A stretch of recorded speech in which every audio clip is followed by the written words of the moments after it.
Hey guys, tonight we are diving headfirst, and I mean headfirst, into the mud, the intrigue, and the often brutal reality of feudal Japan. Imagine, if you will, the gentle rustle of bamboo, the distant sound of a koto, the silhouette of a curved temple roof against a moonlit sky. It's serene, isn't it? Now, picture yourself dropped right into the middle of it all, with no language skills, no local currency, and clothes that scream, "Look at the weird foreigner." You're probably thinking, yeah, I could handle that. I've watched anime. Oh, sweet summer child. You probably won't survive this, not even for a single, bewildering day. So, before you get comfortable, take a moment to like the video and subscribe, but only if you genuinely enjoy what I do here. It really helps the channel, and it lets me know you're out there, hopefully not actually lost in 16th century Kyoto. Go ahead and post your current location and local time in the comments below. It's always fascinating to see where everyone is tuning in from around our modern, much more comfortable world. Now, dim the lights, maybe turn on a fan for that soft background hum, and let's ease into tonight's journey together. You don't so much wake up as jolt into being. One moment, the familiar comfort of your bed, the next, a hard, unyielding surface beneath you. Your eyelids flutter open, and the first thing that assaults your senses is the smell. It's a potent cocktail of damp earth, sharp wood smoke, something vaguely like stale fish, and an underlying tang of, well, let's just say unmanaged human waste. Your nose wrinkles involuntarily. This definitely isn't your bedroom. You try to sit up, a groan escaping your lips, and the world tilts alarmingly. The ceiling, if you can call it that, is a low, rough-hewn affair of dark wooden beams and what looks suspiciously like packed mud and straw. Light, dim and hazy, filters in from a small, paper-covered opening in one wall. A wave of dizziness washes over you, and you realize you're not just disoriented, you're wearing clothes that aren't yours. A coarse, grayish tunic, rough against your skin, and equally unrefined trousers tied with a simple rope. Your feet are bare, resting on packed earth that feels cool and slightly gritty. Where are your shoes? Where is your phone? You pat your pockets instinctively, a modern reflex meeting an ancient reality. Of course, there are no pockets. And even if there were, your phone would be about as useful here as a chocolate teapot. No signal for, about 500 years and several thousand miles. You manage to push yourself to a sitting position, your head swimming. The air is thick, not just with smells, but with a humidity that clings to you. Outside the small opening, you hear sounds, a rhythmic clacking, like wood on wood, the crowing of a rooster that sounds far too close for comfort, and a babble of voices speaking a language that hits your ears like a discordant symphony. It's rapid, a cascade of syllables you can't even begin to parse. It's not just foreign, it's utterly alien. Panic, cold and sharp, begins to prickle at the edges of your awareness. This isn't a dream. Dreams don't have this level of granular, uncomfortable detail. You stumble to your feet, your legs feeling like overcooked noodles, and make your way cautiously towards the paper-covered opening, which you now recognize as a shoji screen, albeit a very poor, battered example. Peeking through a small tear, your breath catches. You're looking out onto a narrow, muddy lane. Small, tightly packed wooden houses with low, sloping roofs line either side. People are moving about, their forms and attire utterly unfamiliar. Men in loose-fitting robes, some with swords tucked into their belts, their hair tied in a top knot you've only ever seen in movies. Women in kimonos, though far plainer and more functional than the silken, brightly colored garments of your imagination, hurry along with baskets, their wooden get-a sandals making that clacking sound on the hard-packed earth. No one is looking at you yet, thankfully. You realize you stick out like a sore thumb, or perhaps more accurately, like someone who forgot to read the dress code memo for the entire century. This is feudal Japan. There's no welcome wagon, no orientation seminar, no friendly local guide offering you a map and a bottle of water. You are utterly, terrifyingly alone.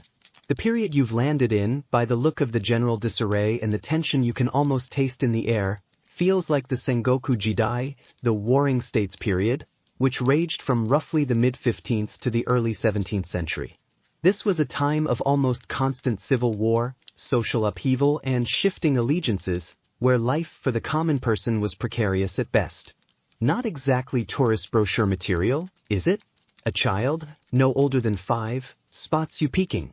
Their eyes widen, and they tug on their mother's sleeve, pointing a small, grubby finger directly at you.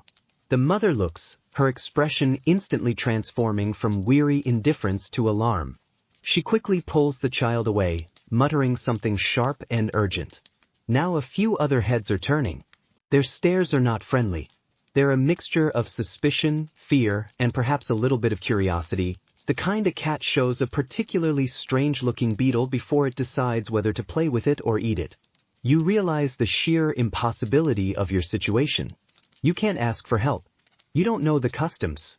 You don't even know how to bow correctly, and in a society as rigidly hierarchical as this, a misplaced gesture could be, shall we say, terminally misinterpreted.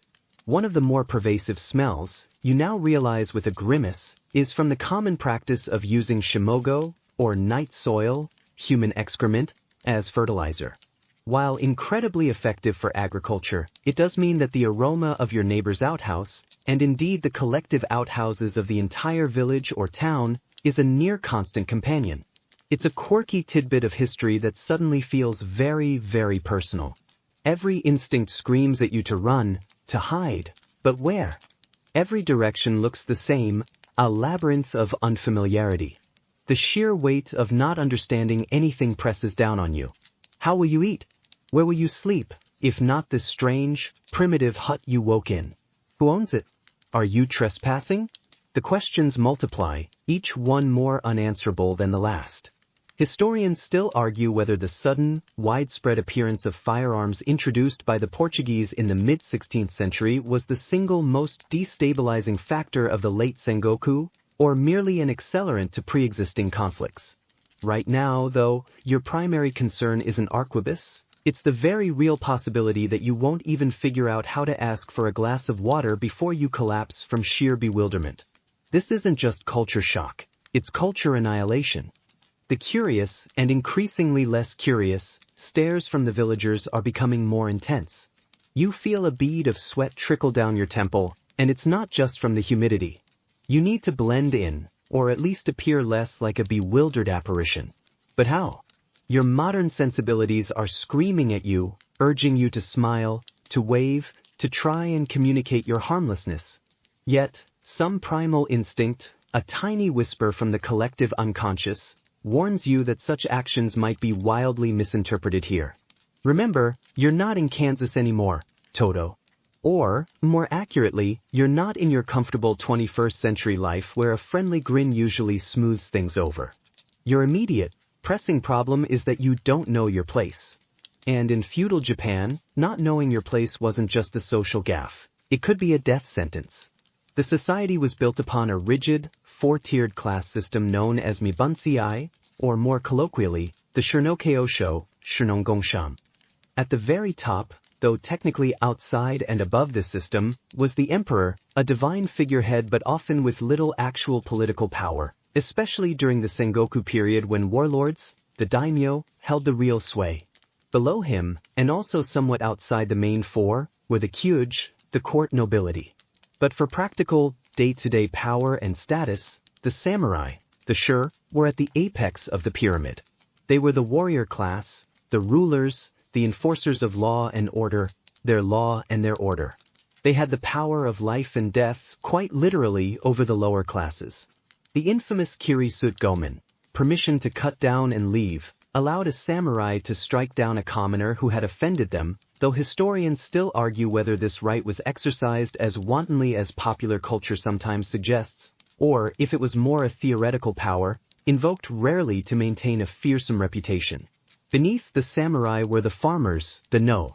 This might seem surprising to us, placing agricultural workers so high, but it made perfect sense in a society utterly dependent on rice. Rice was wealth, rice was power, rice fed the armies. Farmers were considered essential producers, the backbone of the economy. They toiled endlessly, often surrendering a huge portion of their crop as taxes, but they held a recognized and respected, if difficult, position. Below the farmers were the artisans, the ko. These were the craftsmen, swordsmiths, potters, weavers, carpenters. They created the tools, the weapons, the everyday items, and the objects of beauty that defined the material culture of the time. Their skills were valued, but their status was below those who produced food. And at the bottom of this official hierarchy were the merchants, the sho. Again, this might seem odd from our modern capitalist perspective, where commerce is king. But in feudal Japan, influenced by Confucian ideals, merchants were often viewed as unproductive parasites, profiting from the labor of others without creating anything tangible themselves. They dealt in money, which was seen as less noble than dealing in rice. Despite this lower official status, successful merchants could accumulate considerable wealth and, by the later Edo period, significant influence, sometimes even lending money to cash-strapped samurai. So, where do you fit in? Well, judging by your current attire, plain, coarse, and probably smelling faintly of that mysterious hut, you're certainly not samurai. You don't have the bearing, the weapons, or the look of disdainful authority. You're probably not a farmer, you lack the calloused hands and the sun-weathered skin, yet. An artisan? Perhaps, if you had tools in a workshop, but you have neither. A merchant? Unlikely, without goods or connections. The grim reality is that you, a bewildered transplant from the future, would most likely be considered outside even this rigid structure, or perhaps lumped in with the Heinen, non-people, or ETA, an outcast group associated with unclean professions like butchery or tanning. These groups were below the four main classes, often living in segregated communities and performing tasks considered ritually impure. Your foreignness, your inability to communicate, your sheer out-of-placeness would be deeply unsettling. You observe the people in the lane more closely. You see a man, his back slightly bowed, carrying two heavy buckets of water suspended from a pole across his shoulders. His clothes are patched, his movements weary. He carefully steps aside, bowing low, as two men in slightly better, darker robes, each with a single sword at his hip, stride past. The two men don't even acknowledge him. That, right there, is the class system in action. A tiny, everyday demonstration of power and deference. The villagers are starting to mutter more audibly now, and a few bolder individuals are taking tentative steps closer to the hut you're in. You need to get out of sight, or at least try to look like you belong. But how? You can't just wander into someone else's hovel. Suddenly, an older woman, her face a roadmap of wrinkles and her back bent with age, shuffles out of the hut next door. She glances at you, her eyes surprisingly sharp, then at the gathering crowd. She lets out a string of what sounds like exasperated commands, shooing at the onlookers. They actually seem to listen to her, grumbling but slowly dispersing. She then turns her gaze back to you, a look that's less hostile and more appraising. She gestures, a quick flick of her hand towards the inside of your hut, then points to a rough broom leaning against the wall. The message seems clear: stop gaping like a landed trout and at least pretend to be busy. It's a lifeline. A chance to not be the immediate center of negative attention. You nod quickly, perhaps too quickly, and retreat into the dim interior, grabbing the broom. Sweeping the packed earth floor feels absurdly mundane given your extraordinary circumstances, but it's something to do. It makes you look, however unconvincingly, like you have a purpose. As you sweep, you ponder the sheer luck of that old woman's intervention. Perhaps she mistook you for a runaway servant, or a dim-witted relative of someone. Whatever the reason, she bought you a few precious moments. You need to learn and learn fast. Every interaction, every gesture, every item of clothing is loaded with meaning. The way you walk, the way you speak, if you ever manage to, even the way you sit will be scrutinized. For example, the seiza style of sitting, kneeling with the tops of the feet flat on the floor and the buttocks resting on the heels, was the formal way to sit, but prolonged seiza could be agony for the uninitiated. Different bows for different levels of status were also critical. A shallow nod for an equal, a deeper bow for a superior, and a full prostration for someone of very high rank. Get it wrong and you could cause grave offense. A quirky tidbit about status: even the length of a samurai's swords, the daisho, literally big little, was regulated by rank and period. Lower-ranking samurai might have shorter blades. It was all part of the visual language of power. You are, for all intents and purposes, a blank slate, an unwritten character in a very complex play, and you don't know any of the lines. Your survival depends on learning to be invisible, to observe, to mimic, and to pray you don't accidentally insult a samurai who's having a bad day. The lowest rung of the ladder is looking like your only option right now. The immediate crisis of being the village's strangest new spectacle has momentarily passed, thanks to the old woman and your frantic, if unconvincing, display of sweeping. But as you move the rough broom across the dirt floor, another, more pressing reality begins to assert itself. Your own bodily needs and the environment's stark offerings. You're starting to feel thirsty, and the memory of clean, running tap water back home feels like a distant, luxurious dream. Here, the very concept of sanitation seems to be, let's call it, earthy. Remember that potent cocktail of smells you first encountered? A significant component of that is, to put it delicately, the general lack of what we'd consider basic hygiene. You peek out of the hut again, more cautiously this time. The muddy lane is also the local drainage system, such as it is. Slops from houses, animal waste, rainwater, it all mingles into a pungent slurry that squelches underfoot. There are no neat pavements or covered sewers here. You see a dog lapping at a puddle and shudder. You certainly won't be drinking from that. Personal cleanliness is also a far cry from your daily hot shower. While Japan would later become renowned for its bathing culture, particularly with the development of sento, public bathhouses, and onsen, hot spring baths, the daily reality for a commoner in the Sengoku period, especially in a poor village, would be much more rudimentary.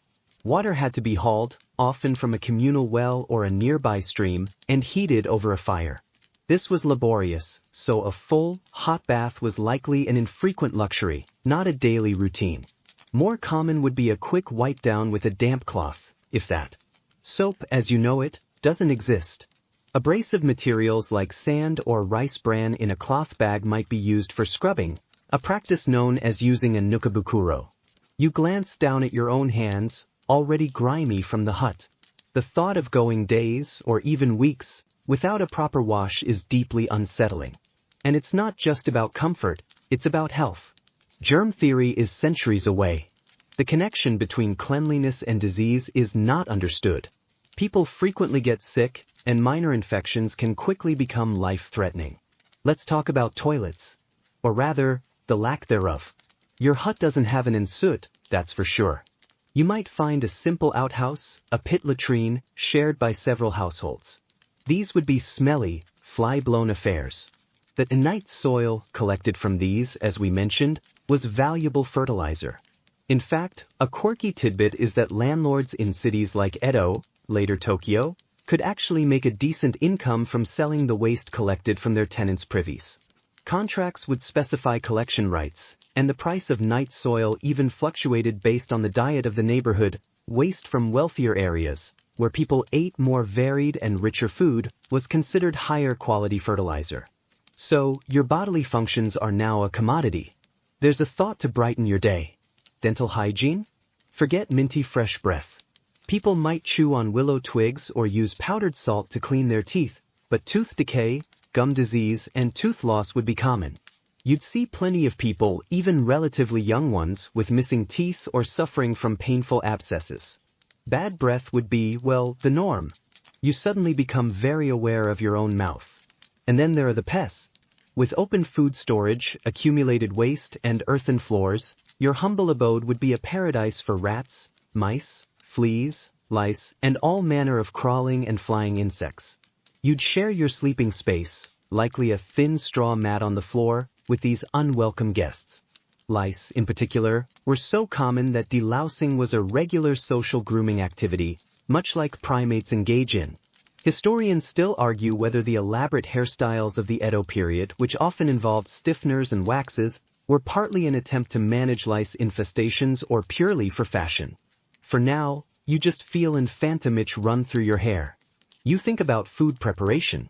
If you manage to get some food, how will you cook it? Over an open fire pit, likely inside your hut or just outside. This means constant exposure to smoke, which stings your eyes and coats everything with a layer of soot. Respiratory problems would be rampant. And washing cooking utensils? A quick rinse in that same hard-won water, probably without soap. Cross-contamination would be a constant risk. The water source itself is a major concern. If it's a communal well, it could easily be contaminated by runoff from the surrounding area, including animal and human waste. If it's a stream, it might be cleaner upstream, but who knows what's happening further up. Dysentery, cholera, and typhoid fever would be terrifyingly common, often sweeping through communities and carrying off many, especially the young and the elderly. You remember history lessons about the Black Death in Europe? But Japan had its own devastating epidemics. A simple stomach bug, something you'd treat with over-the-counter medicine and a day of rest at home, could be a death sentence here. Even the clothes you're wearing, these rough, homespun garments, are a hygiene issue. They'd be washed infrequently, probably by beating them against rocks in a stream with some lye made from wood ash, if you were lucky. They would be teeming with bacteria and parasites. You'd likely have 1, maybe 2, sets of clothes. If they got wet, you'd just have to wear them damp until they dried, or shiver. This grim reality of daily filth is a stark contrast to the idealized images of serene Zen gardens and pristine temples. Those existed, of course, but they were the domain of the wealthy, the powerful, the priests and monks who had the resources for cleanliness. For you, a person of no standing, life would be a constant battle against dirt and disease. Your modern immune system, accustomed to a sanitized environment, would be under siege from 1,000 new microbial enemies. The simple act of getting a small cut or scratch could lead to a raging infection, with no antibiotics to save you. You realize that just staying alive in this era isn't only about avoiding samurai swords or starvation. It's about navigating a minefield of microscopic threats that are every bit as deadly. Your internal yuck meter is currently redlining, and you haven't even figured out where to find a drink of water that won't potentially kill you in 3 days. The old woman who shooed the crowd seems to be your only tenuous link to any kind of local knowledge. Perhaps she can point you to the least contaminated water source. If you can figure out how to ask, that is. Your throat feels like sandpaper, a constant, nagging reminder of your body's basic needs. The sweeping charade can only last so long, and the pressing issue of sustenance, food, and, more urgently, water, is becoming paramount.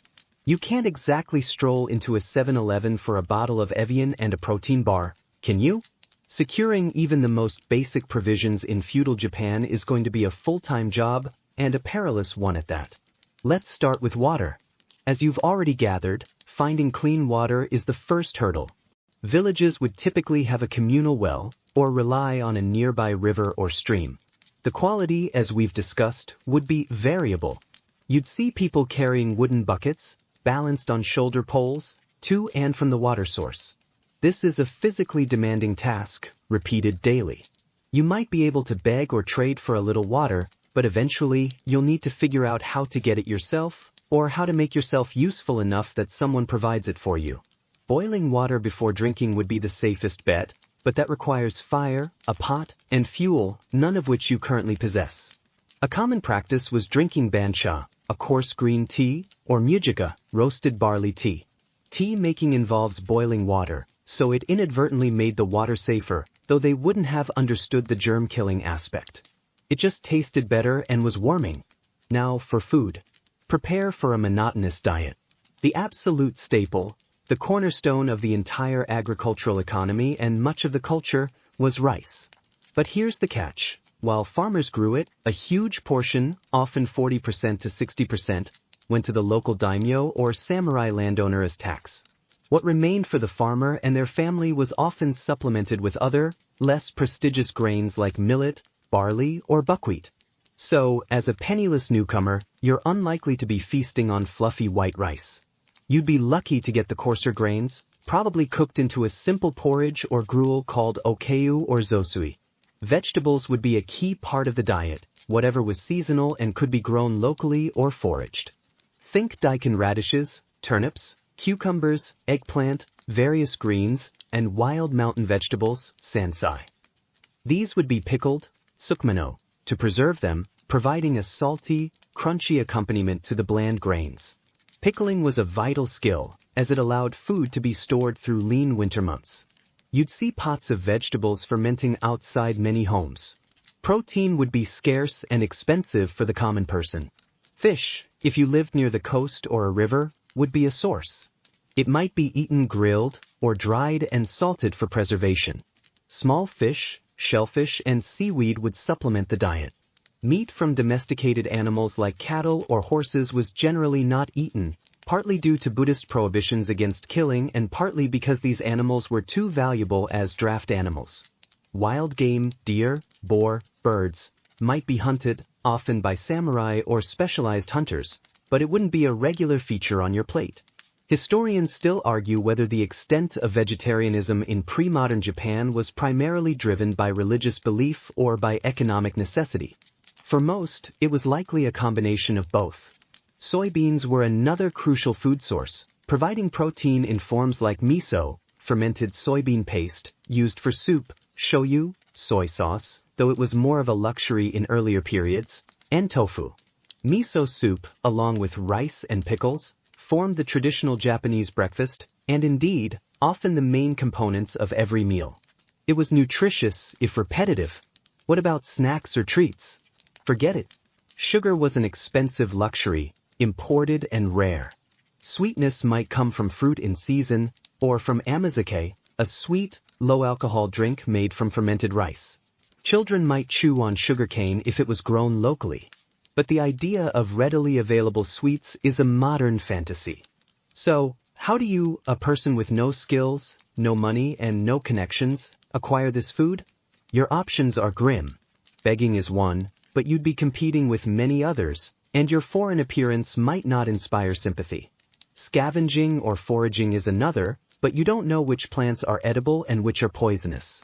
Stealing is an option, but the punishments, as we'll discuss later, were swift and brutal. The most likely path is to find some kind of menial labor in exchange for food or a pittance that might buy you some. Imagine the daily grind. Waking up before dawn, perhaps working in the fields if you're in a rural area, planting rice in back-breaking flooded paddies, weeding, harvesting. Or, if you're in a town, maybe carrying goods, cleaning, doing laundry, or some other form of unskilled labor. The work would be hard, the hours long, and the pay minimal, often just enough food to keep you going for another day. There's no minimum wage, no workers' rights, no paid vacation. You work, or you starve. It's that simple. A quirky tidbit about food. One unusual source of sustenance, particularly during times of famine, was warbi mochi. Not the sweet, jelly-like confection you might know today, but a starchy paste made from bracken fern roots. The roots had to be painstakingly processed to remove toxins, a testament to the desperation people faced. Eating something that required that much effort to make it non-poisonous tells you a lot about the alternative.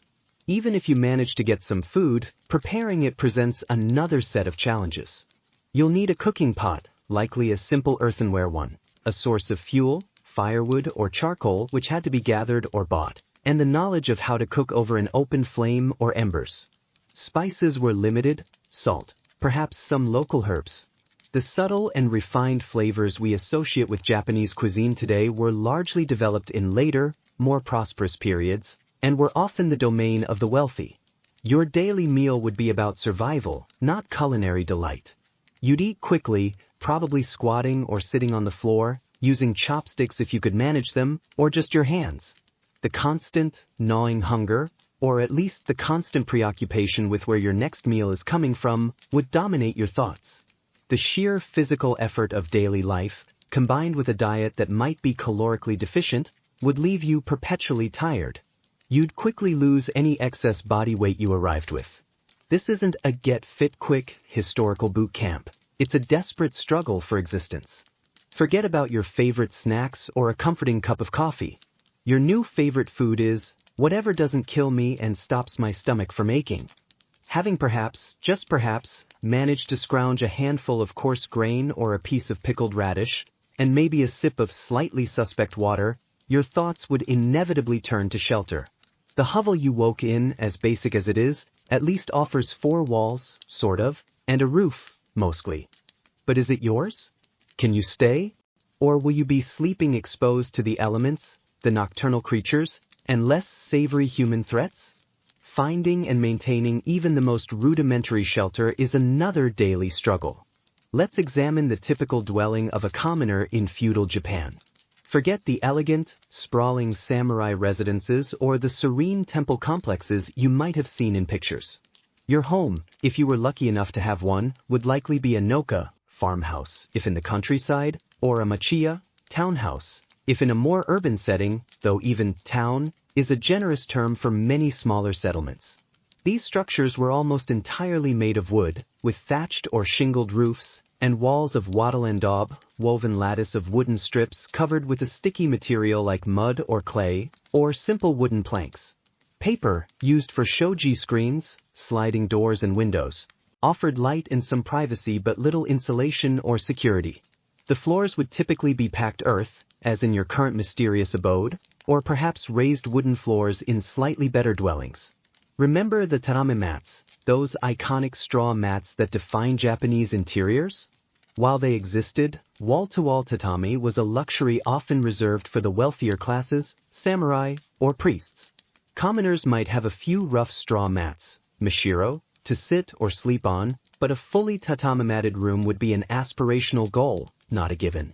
You'd be sleeping on one of these thin mats, perhaps with a thin futon-like quilt if you were fortunate, or just huddled in your clothes for warmth. Pillows?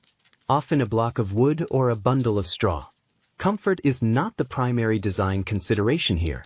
These houses were small, often just 1 or 2 rooms, which served as all-purpose living, cooking, eating, and sleeping spaces. Furniture would be minimal, perhaps a low wooden table, some storage chests, and the aforementioned cooking pot and hearth. There were no closets. Clothes and bedding would be folded and stored away. The aesthetic was one of rustic simplicity, born more out of necessity than artistic choice for most people. One of the biggest issues with these dwellings was their flimsiness. Wood and paper don't offer much protection against the elements. Winters would be bitingly cold. The main source of heat would be an open hearth or irori, a sunken fire pit in the floor, or perhaps a charcoal brazier, hibachi. These provided localized warmth but also filled the small space with smoke and carried a constant risk of fire. You'd huddle close to the fire, wrapped in whatever you had, and still feel the drafts whistling through the ill-fitting walls and paper screens. The Japanese even have a word, kagarashi, for the wintry wind that seems to pierce right through the house. Summers, on the other hand, brought oppressive heat and humidity. The lightweight construction could be an advantage here, allowing for some airflow if you open the shoji screens, but it also meant little escape from the mugginess. And with the heat came insects, mosquitoes, flies, and others in abundance. A common sight in summer, even today, is the kaya, a mosquito net hung over sleeping areas. This would have been a vital piece of equipment, though perhaps made of coarser material for commoners. Fire was an enormous, ever-present danger, especially in towns and cities where houses were packed tightly together. Edo, modern Tokyo, was famously prone to devastating fires, so much so that they were called Edo no Hana, the flowers of Edo. A dropped ember, an overturned lamp, and a whole neighborhood could go up in flames in minutes. Firefighting was rudimentary, mostly consisting of demolition crews creating fire breaks by tearing down houses in the path of the flames. If a major fire broke out, your only option would be to grab what little you could carry and run. Rebuilding would be a communal effort, but losing your home and possessions to fire was a constant threat. Then there's the issue of security. Those paper shoji screens and wooden doors wouldn't keep out a determined thief. If you had anything of value, it would be difficult to protect. Most commoners, however, had little worth stealing, which was perhaps its own form of security. Your biggest worry might be someone trying to steal your meager food supply. A quirky tidbit about Japanese architecture: the iconic curved roofs of temples and castles weren't just for aesthetics. The curves helped to distribute the weight of heavy ceramic tiles and also allowed rainwater to run off more effectively, protecting the wooden structures below. However, your average peasant hut wouldn't feature such sophisticated engineering. It would be a simpler, more functional gable roof, likely thatched with straw or reeds, which required regular repair and replacement and was also a haven for insects and rodents. Fun. Historians still argue whether the impermanence of traditional Japanese wooden housing contributed to a cultural mindset that valued the transient and adaptable, or if the building materials were simply what was most readily available and easiest to work with. For you, philosophical considerations are secondary to the practical problem of finding a dry, relatively safe place to sleep where you won't freeze, get eaten alive by bugs, or have the roof collapse on you. If you can't secure a spot in a hut like the one you woke in, your options are grim. You might find shelter under the eaves of a temple, in a dilapidated shed, or even just huddled in a doorway. This would leave you exposed to the weather, to stray animals, and to potentially hostile people. The concept of homelessness wasn't romanticized. It was a harsh and dangerous reality. You look around the dim hut. It's smoky, it smells, the floor is dirt, and you can see daylight through several cracks in the walls. But it's better than nothing. The old woman who seemed to claim some authority over this space, or at least your presence in it, is your best bet. You need to make yourself useful to her, to earn your keep, to ensure you have this minimal protection against the world outside. Because out there, without shelter, your chances of surviving even a few nights, especially if the weather turns, plummet dramatically. The simple act of having a roof over your head, however leaky, is a luxury you can no longer take for granted. The sun, a hazy orange disk through the perpetual wood smoke and morning mist, has climbed higher, and the relative quiet of dawn is giving way to the sounds of a village fully awake. Your stomach is a hollow ache, a reminder that the single, pathetic pickled radish you hypothetically managed to acquire isn't going to fuel you for long. Shelter, however precarious, is one thing. Sustenance is another. And sustenance in this world means labor. Hard, unrelenting, and probably thankless labor. You can't just expect to be given food and lodging indefinitely, especially as an outsider. The old woman, your reluctant patron, might have offered a moment's respite, but her charity will have its limits. Community bonds were strong in feudal Japan, but they were generally for, well, members of the community. You are an unknown quantity, a potential burden. To earn your place, even at the very bottom of the social heap, you need to contribute. You need to work. What kind of work is available for someone like you, unskilled, unable to communicate, and physically unaccustomed to grueling manual labor? Your 21st century resume, with its proficiency in Microsoft Office and social media management, is about as useful as a screen door on a submarine. You need to think more fundamentally. If you're in a rural village, the most common form of labor is agricultural. This is the engine that drives the entire society. Rice cultivation is particularly labor-intensive. Imagine spending your days ankle-deep in mud, bending over to plant rice seedlings one by one under a blazing sun. Or weeding the paddies, a never-ending task. Or harvesting with a simple sickle, then threshing, winnowing, and polishing the rice, all by hand. It's back-breaking work, from dawn till dusk. And it's not just rice. There are other crops to tend: barley, millet, vegetables. There's firewood to be cut and hauled, water to be carried, tools to be mended. If you find yourself in a slightly larger town, the options might be a little more varied, but no less strenuous. You could seek work as a general laborer, carrying heavy loads for merchants or artisans, digging ditches, clearing land, or assisting with construction, which, given the fire risk, was an ongoing activity. Perhaps you could find work as a stable hand, mucking out stalls and tending to horses, though horses were valuable and likely entrusted to those with experience. Domestic service is another possibility, though again, your foreignness and lack of language would be significant barriers.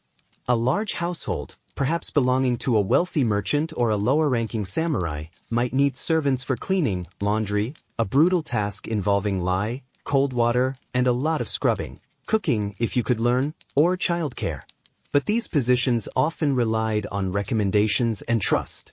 The key is to find a task so menial, so undesirable that no one else wants to do it, or that an extra pair of hands, however inept, is still welcome.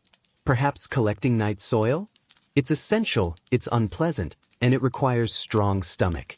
Or maybe helping to pound rice to remove the husks, a repetitive, exhausting job. One mainstream historical fact is the sheer amount of human muscle power required for almost every task. There were no engines, no electricity, very little in the way of complex machinery for common use. Oxen might be used for plowing, but much was done by hand. Every grand castle, every temple, every road was built by armies of laborers using simple tools. Your world is now powered by sweat and sinew. Let's say you manage to attach yourself to the old woman. She might find tasks for you, hauling water from the well, gathering firewood, which could involve long treks and carrying heavy bundles, grinding grain with a heavy stone quern, or mending fishing nets if you're near water. The pay? A bowl of millet gruel, a corner to sleep in, and the dubious privilege of not being chased out of the village. The concept of a career, or job satisfaction, is utterly alien here. You work to eat. You eat to live. You live to work. That's the cycle for most people. There's little room for ambition beyond basic survival. You might see artisans taking pride in their craft, a potter at his wheel, a weaver at her loom, but they are skilled individuals, often having undergone long apprenticeships. You are at the very bottom, the unskilled drone. A quirky or fringe tidbit. Some outcast groups, the Hainin or ETA, perform tasks considered ritually polluting by mainstream Buddhist and Shinto beliefs. These included jobs like tanning leather, butchering animals, handling the dead, or working as executioners. While these tasks were essential, the people who performed them were ostracized. As a complete outsider, you might find yourself pushed towards such work if no other options are available, further isolating you from the community. Historians still argue whether the rigid class system, despite its inherent inequalities, provided a sense of stability and order that was ultimately beneficial for society's functioning, or if it primarily served to entrench the power of the elite and suppress social mobility. For you caught at the very bottom, it feels overwhelmingly oppressive. There's no ladder to climb, or at least, the rungs are invisible and impossibly far apart. You watch the villagers. Everyone is busy. Children, from a very young age, have chores. Old people work until they are physically unable. There is no idle leisure for the common folk, not during daylight hours. The idea of a day off is a fantasy. Festivals and religious observances might provide brief respites, but the daily rhythm is one of relentless toil. You might try to communicate your willingness to work through gestures, pointing to a heavy load and then to yourself, making grunting sounds of effort. It's humiliating, but pride is a luxury you can't afford. Your soft, uncalloused hands will quickly become blistered and raw. Your back will ache constantly. Your muscles, unused to this level of exertion, will scream in protest. But you must push through the pain, because the alternative is starvation. The sun is your clock, the seasons your calendar. You will become intimately familiar with the signs of changing weather, the feel of different tools in your hand, the smell of the earth, and the deep, bone-weary fatigue that comes from a day of honest, brutal labor. It's a far cry from tapping on a keyboard in an air-conditioned office. This is work at its most primal, its most essential, and it's your only path to earning that meager bowl of gruel that stands between you and oblivion. So, you've managed, through some combination of luck, pity, and sheer desperation, to secure a tentative foothold. You have a smoky corner to sleep in, a few scraps of food in exchange for your grueling labor, and you're slowly, painfully, learning to anticipate the rhythms of this new, harsh life. You might even be starting to feel a sliver of hope, a tiny spark of, maybe I can actually survive this. And that's precisely when feudal Japan reminds you that human concerns are not the only dangers lurking. Beyond the social hierarchy, the potential for starvation, and the ever-present threat of disease, lies the raw, untamed power of nature itself, along with a few other unpleasantries. Japan, as you might vaguely recall from geography class, is a land of dramatic natural beauty, but also one of profound geological instability. It sits squarely on the Pacific Ring of Fire, a hotbed of seismic and volcanic activity. Earthquakes, Jishin, are not an occasional surprise. They are a frequent and terrifying reality. You might be in your hut, or toiling in a field, when the ground beneath you suddenly begins to tremble. At first, it's a subtle vibration, easily mistaken for a passing cart. But then it intensifies, the earth lurching and shaking with a violence that rattles your very bones. Imagine the scene: wooden houses, already flimsy, sway and creak alarmingly. Roof tiles crash to the ground. Shoji screens burst from their frames. People scream, scrambling for open spaces, away from collapsing structures. The open hearth in your hut, moments ago a source of warmth, now threatens to spill embers and ignite the dry thatch. Aftershocks can continue for days, keeping everyone on edge, unable to relax, sleeping in fear. Major earthquakes, like the historically devastating 1586 Tensho earthquake, could flatten entire towns, trigger massive landslides, dashikujure, and reshape the landscape. There's no early warning system, no earthquake-proof construction for commoners. You just pray your flimsy shelter, or the ground you're standing on, doesn't swallow you whole. And with earthquakes, especially those centered offshore, comes the terror of the tsunami. If you're in a coastal village, a sudden, inexplicable receding of the sea is your only warning. Moments later, a monstrous wall of water, taller than any building you've seen here, can surge inland, obliterating everything in its path. Your only hope is to run for high ground, an almost impossible feat if the wave is swift. The destructive power is unimaginable, leaving behind a wasteland of debris and drowned victims. Then there are the volcanoes. Japan has over 100 active volcanoes. An eruption can spew ash for miles, blanketing the landscape, poisoning water sources and destroying crops, leading to famine. Lava flows and pyroclastic surges are even more directly destructive, though usually localized. The sky can darken for days, an eerie twilight pierced by the glow of molten rock. Mount Fuji, iconic and serene in pictures, is an active stratovolcano that has erupted multiple times throughout history, including a significant event in 1707, the Hoi eruption. Living in its shadow would come with an underlying tension. Beyond these cataclysmic events, there are the more mundane, but no less dangerous, aspects of nature. Typhoons, taifu, powerful cyclonic storms, regularly batter Japan, especially in late summer and early autumn. Imagine torrential rain lasting for days, winds strong enough to rip roofs off houses and uproot trees, and widespread flooding. If you're a farmer, a typhoon can wipe out your entire harvest, meaning a winter of starvation. If you're a fisherman, being caught at sea in such a storm is a death sentence. Fire, as we've touched upon, is a constant companion to wooden architecture, but natural causes can also spark infernos. A lightning strike in a dry forest can lead to widespread wildfires, threatening villages and agricultural land. Your small, smoky hut feels even less secure when you consider the ease with which it could become kindling. And then there are the less dramatic, but equally persistent, threats. Wild animals, for instance. While Japan doesn't have lions and tigers, it does have bears, wild boar, and venomous snakes like the mamushi. If you're gathering firewood in the mountains or foraging for food, an encounter with a startled bear or a hidden viper could be fatal. Medical treatment for a venomous snake bite would be virtually non-existent. A quirky tidbit: some rural communities practiced in oshishio-doshi, various methods to scare away wild boar from crops, including clappers, bells, and even strategically placed scarecrows, the ancestors of those fancy automated deer scares you see in modern gardens.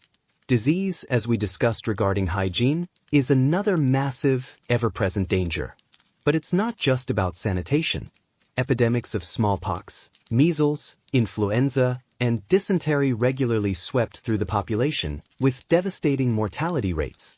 Without an understanding of germ theory or effective medical interventions, beyond herbal remedies of dubious efficacy and prayers, communities were largely helpless. A common cold could develop into pneumonia, and a minor wound could lead to sepsis. Child mortality was appallingly high. Many children wouldn't survive past their 5th birthday. Historians still argue about the precise population numbers in feudal Japan, partly because local records were often inconsistent, and devastating epidemics could cause drastic, localized population drops that are hard to track. You are living in a world where life is fragile, where death can come suddenly and from many directions, often with no warning and no recourse. Your modern sense of security, Your expectation that buildings will stand and that illness can be cured is stripped away. You learn to live with a heightened awareness of your surroundings, a constant low-level anxiety. The creak of a floorboard might be the house settling, or the first tremor of an earthquake. A fever might be a passing ailment, or the start of a deadly pestilence. This constant exposure to danger, to the whims of nature and the prevalence of disease, would inevitably shape your worldview. It might foster a sense of fatalism, or a deep respect for the power of nature, or a fervent adherence to religious rituals aimed at appeasing angry spirits or deities. It would certainly make you appreciate the simple moments of peace and safety, however fleeting they might be. Every sunrise you witness is a small victory against a formidable array of threats. You are not just fighting to avoid offending a samurai, you are fighting against the very earth, wind, and water, and the invisible enemies that ride upon them. You're starting to get the hang of the back-breaking labor, maybe. Your hands are calloused, your muscles ache with a familiar throb rather than screaming agony, and you've learned to interpret the old woman's grunts and gestures with a surprising degree of accuracy.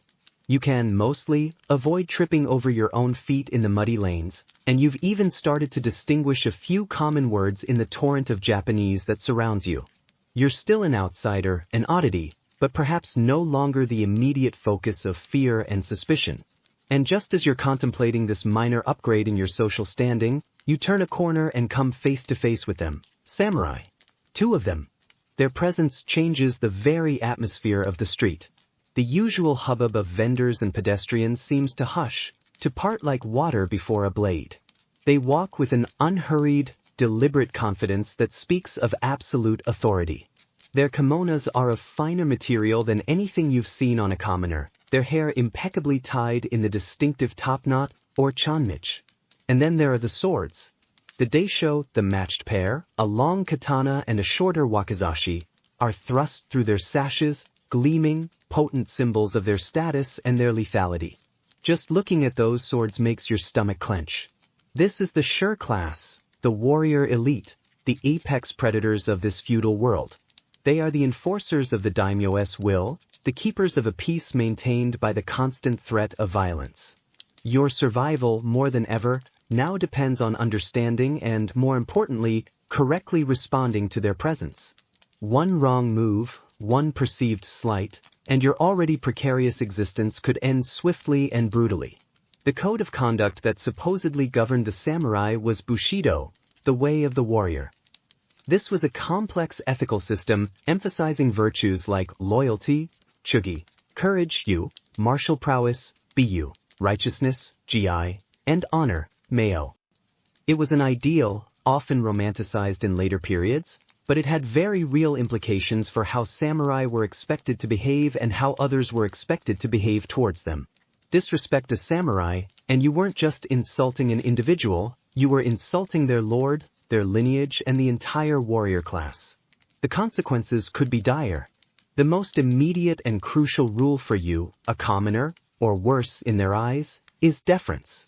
Extreme deference. If samurai are approaching, you get out of their way. You don't stare. You don't speak unless spoken to. And you bow. Deeply. From the waist, eyes lowered. The depth and duration of the bow would depend on their rank relative to others, but for you, it's simple, as low as you can go without toppling over into the mud. Any hesitation, any perceived lack of respect, could be interpreted as an insult. Remember the Kirisut Gomen, permission to cut down and leave? This was the samurai's legal right to strike down a commoner who behaved offensively. While, as mentioned, historians debate how frequently it was actually used, the threat of it was a powerful tool for social control. What constituted an offense? It could be anything from failing to bow properly, to bumping into them, to using disrespectful language, if you could even speak, to simply looking at them the wrong way. A samurai having a bad day, or one eager to test the edge of a new blade, a practice gruesomely known as tamashijiri, sometimes performed on condemned criminals or, reportedly, even on unsuspecting commoners, was your worst nightmare. You see the other villagers reacting. They avert their eyes, bow low, and melt into the sides of the lane, creating a clear path. You quickly mimic them, pressing yourself against the rough wooden wall of a shop, Your head bowed so far you can study the interesting patterns in the dirt. Your heart is hammering against your ribs. You can hear the rustle of their silk kimonos, the soft clink of their swords as they pass. The air crackles with their unspoken power. Don't look up. Don't breathe too loudly. Don't exist if possible. They pass by. You remain frozen for a few moments longer, then slowly, cautiously, raise your head. The street gradually returns to its normal rhythm, but the tension lingers. That encounter, lasting perhaps only 30 seconds, felt like an eternity. Samurai weren't just random thugs with swords, though some undoubtedly behaved that way, especially masterless samurai known as ronin, who could be a source of instability. In theory, they were bound by loyalty to their daimyo. Their lives were dedicated to martial training, swordsmanship, kenjutsu, archery, kyujitsu, horsemanship, bujutsu, spear fighting, sojitsu. They were expected to be perpetually ready for war, as the Sengoku Jidai was characterized by near-constant conflict between rival clans. A mainstream historical fact, the Battle of Sekigahara in 1600, which effectively ended the Sengoku period and paved the way for the Tokugawa shogunate, involved over 160,000 samurai and decided the fate of Japan for the next 250 years. But being a samurai wasn't all glorious battles. Many were administrators, tax collectors, or local officials. They managed their lord's domains and oversaw the peasantry. Not all samurai were wealthy. Many lower-ranking samurai lived quite frugally. Their status derived more from their martial rights than their riches. A quirky tidbit, the samurai's top-knot hairstyle, the chanmij, wasn't just for show. Shaving the top of the head was practical, as it helped to keep the head cool and comfortable when wearing a heavy helmet, kabuto, in battle. The remaining hair was then oiled, stiffened, and tied into the distinctive knot. Its style could even indicate rank or affiliation. For you, it's just another visual cue that screams, dangerous person approaching. Historians still argue about the true nature of Bushido. Was it an ancient, immutable code, or was it largely codified and romanticized later, particularly during the peaceful Edo period when samurai had fewer opportunities for actual battle and sought to define their role in society? Some scholars suggest that the idealized image of the stoic, honorable warrior often masked a more brutal and pragmatic reality, especially during the chaotic Sengoku Jidai where survival and victory often trumped lofty ideals. For you, these academic debates are less important than the immediate, visceral reality of their power. You learn to develop a sixth sense for their presence, to recognize the subtle shifts in the crowd that signal their approach. You learn that certain areas of town might be frequented by samurai, and you avoid them. You learn that any interaction with them is fraught with peril. Even if they speak to you, perhaps to ask for directions, not that you could give them, or to demand some service, your response must be one of utter humility and obedience. The swords they carry are not mere ornaments. They are razor-sharp, masterfully crafted instruments of death, and samurai trained relentlessly in their use. A skilled swordsman could cut a man down with a single, lightning-fast draw and strike, a technique known as iajutsu. The image of the honorable duel is largely a romantic fiction. Most samurai encounters were swift, brutal, and decisive. Your life in feudal Japan is a constant navigation of unwritten rules and unspoken threats. But the rules surrounding the samurai are perhaps the most critical of all. Break them, and there may be no second chances. They are the law, the military, and the executioner, all rolled into one beautifully dressed, lethally armed package. Keep your head down. Literally. The fear of offending a samurai, with their gleaming swords and unquestioned authority, has now been seared into your consciousness. You've learned to make yourself small, to bow deeply, to practically merge with the mud when they pass. But human power, however terrifying, isn't the only invisible force shaping the lives of the people around you. There's a whole other world, a spiritual landscape teeming with gods, spirits, demons, and ghosts, that dictates daily actions, anxieties, and hopes. Navigating this intricate web of beliefs, a blend of native Shinto and imported Buddhism, is as crucial to your survival as finding food or avoiding a samurai's wrath. Shinto, the way of the gods, is Japan's indigenous religion. It's animistic, meaning it perceives spirits, or kami, in all things, in mountains, rivers, trees, rocks, wind, and even in certain people or ancestors. These kami aren't necessarily all-powerful, creator deities like in some Western religions. They are more like localized spiritual forces that can be benevolent or malevolent, depending on how they are treated. Respecting the kami is paramount. You'd see small shrines, hokora, tucked away in forests, by waterfalls, or even in humble homes, dedicated to local deities. Villagers would make small offerings, a bit of rice, a splash of sake, a prayer, to ensure good harvests, protection from illness, or safe travels. You might encounter a particularly large, ancient tree wrapped with a shimenawa, a sacred rope of twisted rice straw, indicating it's a yorishiro, a dwelling place for a kami. To cut down such a tree without proper purification rites would be to invite misfortune, or even disaster, upon the community. You, with your modern, secular mindset, might see just a tree. They see a sacred entity. This difference in perception is vast. Then there's Buddhism, which arrived in Japan from Korea and China around the 6th century. It didn't replace Shinto, rather, the two faiths intertwined, a phenomenon known as Shinbutsushugo. Buddhist temples, Tera, often coexisted with Shinto shrines, Jinja, and it wasn't uncommon for people to engage in practices from both traditions. Buddhist concepts like karma, reincarnation, and the pursuit of enlightenment became deeply ingrained in the Japanese worldview. Funerals, for example, were almost exclusively Buddhist affairs, as Shinto has a strong aversion to death and impurity, kegar. You'd see monks in their distinctive robes, perhaps chanting sutras or begging for alms. Temples served not only as religious centers but also as places of learning, art, and sometimes even refuge.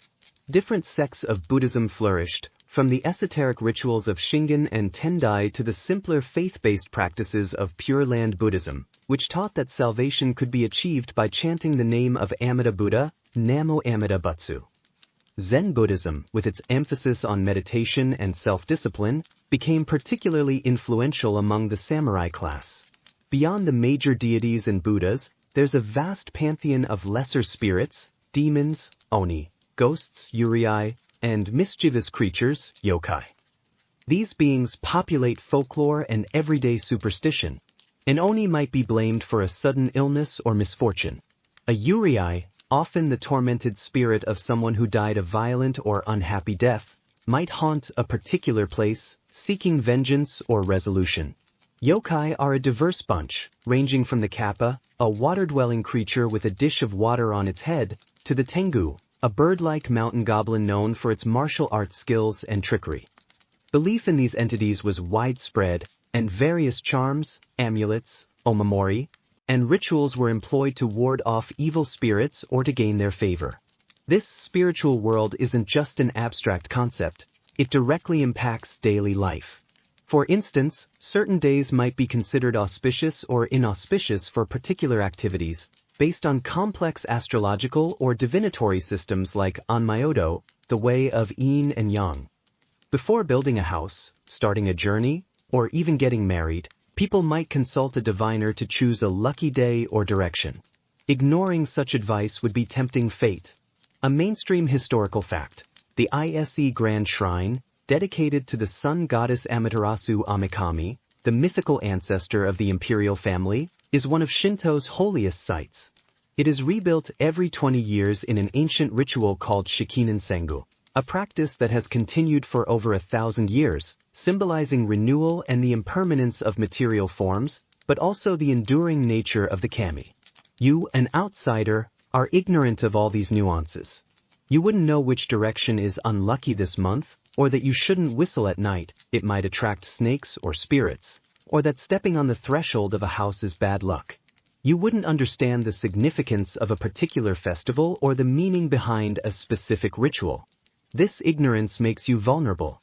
You could inadvertently offend a local kami or break a social taboo rooted in religious belief, leading to ostracism or worse. A quirky tidbit, one common superstition involved the makurageshi, a mischievous spirit said to flip your pillow while you sleep, sometimes even moving your entire sleeping body. While seemingly minor, a restless night attributed to a makurageshi could be seen as a bad omen. People might leave small offerings to appease such household spirits. You might wake up with your wooden block pillow on the other side of your head and wonder if you just had a cramp, while your hutmate eyes you suspiciously. Historians still argue about the degree to which the common populace genuinely believed in the more fantastical elements of folklore versus how much was simply ingrained custom or a way to explain inexplicable events in a pre-scientific world. Was every peasant terrified of yokai, or were these stories also a form of entertainment and moral instruction? Regardless, the observance of rituals and respect for sacred sites was non-negotiable. You might see people clapping their hands twice and bowing before a shrine, or leaving small wooden plaques, Emma, with their wishes written on them. You'd see roadside statues of Jizo Bosatsu, a bodhisattva particularly revered as a protector of children and travelers. These are not quaint customs. They are vital interactions with the spiritual forces believed to govern existence. Your best bet is to observe carefully and mimic what others do, even if you don't understand the meaning behind it. If people avoid a certain path through the woods, you avoid it too. If they leave a small offering at a wayside shrine, you consider doing the same if you have anything to offer. Showing disrespect, even unintentionally, towards sacred objects or places could bring down not just the wrath of unseen spirits, but also the very real anger of the community. In a world full of tangible dangers, the intangible ones are taken just as seriously. Your ignorance is not bliss, it's a liability. You're starting to grasp the delicate dance of daily life. Dodge the samurai, don't anger the local spirits, work until you drop, and hope the ground doesn't open up beneath you. But what happens when rules are broken? Not the unwritten rules of social etiquette or spiritual observance, but actual laws? What if someone steals or assaults another, or commits a more serious crime? The answer, you'll discover with a chilling certainty, is that justice in feudal Japan is swift, severe, and often very, very public. There are no lengthy trials, no appeals courts, no rehabilitation programs. There is crime, and then there is punishment, designed as much to deter others as to exact retribution. The legal system, if you can call it that, is largely administered by the ruling samurai class on behalf of their daimyo. There isn't a unified, codified set of laws that applies equally everywhere, especially during the fragmented Sengoku period. Local lords often had their own regulations and ways of dispensing justice. However, certain principles were common. The emphasis was on maintaining order and reinforcing the authority of the rulers. Witnesses might be called and evidence considered, but the process would be heavily weighted in favor of the authorities. Confession was highly valued, often extracted under duress or through torture. Torture methods were brutal and varied, designed to inflict maximum pain and break the will of the accused. Forms like flogging, water torture, or crushing with heavy stones were not uncommon. The idea of innocent until proven guilty is a distant, alien concept. If you were accused, especially by someone of higher status, you were likely already considered guilty. For minor offenses, petty theft, brawling, public nuisance, punishments might include fines, if you had anything to pay with, flogging, or public humiliation. Being paraded through the village with a sign detailing your crime, or being put in stocks for a day or two, exposed to the ridicule and scorn of the community, was a common deterrent. Remember, shame was a powerful social tool. For more serious crimes, robbery, arson, murder, or treason, the punishments were far more severe and often fatal. Beheading was a common method of execution for criminals and defeated enemies alike. Crucifixion, heretsuk, was another, particularly agonizing form reserved for heinous crimes like parricide or robbing a temple. The condemned would be tied to a cross and then speared to death. Sometimes, the bodies would be left on display for days as a grim warning. Burning at the stake was used for arsonists, a sort of eye for an eye justice. One of the most infamous forms of punishment, though technically a method of suicide for samurai rather than a punishment imposed on them by the state for common crimes, was seppuku, or harakiri, ritual self-disembowelment.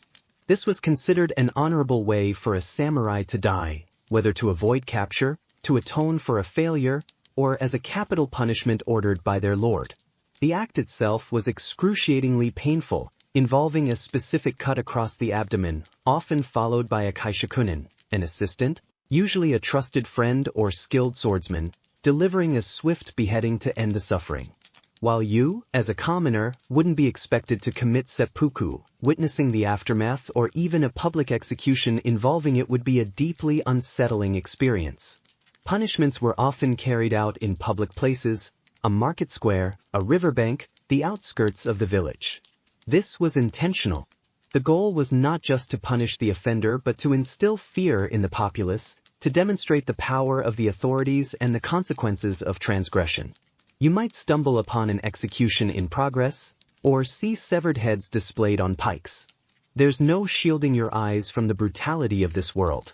A mainstream historical fact. During the Tokugawa shogunate, which followed the Sengoku period and brought relative peace, a more formalized legal system developed, but it remained harsh. The Kujikata Osada Megaki, a set of legal codes compiled in the 18th century, detailed various crimes and their prescribed punishments, many of which were incredibly severe by modern standards, including collective punishment where family members or even entire communities could be held responsible for the actions of an individual. What about your rights if you're accused? Essentially, you have none.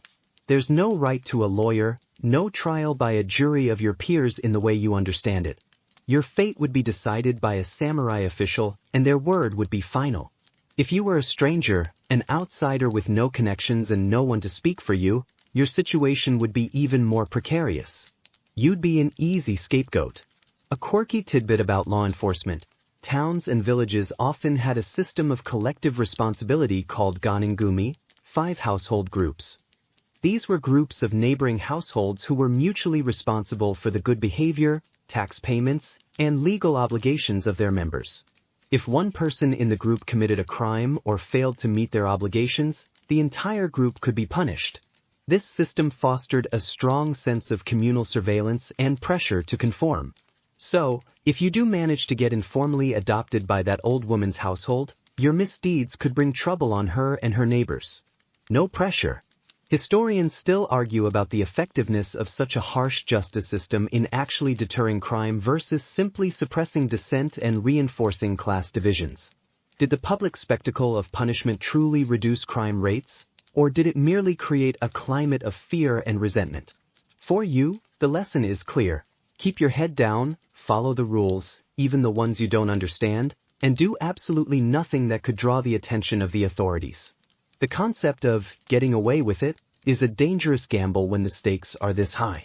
The legal landscape is just another layer of the precariousness of your existence.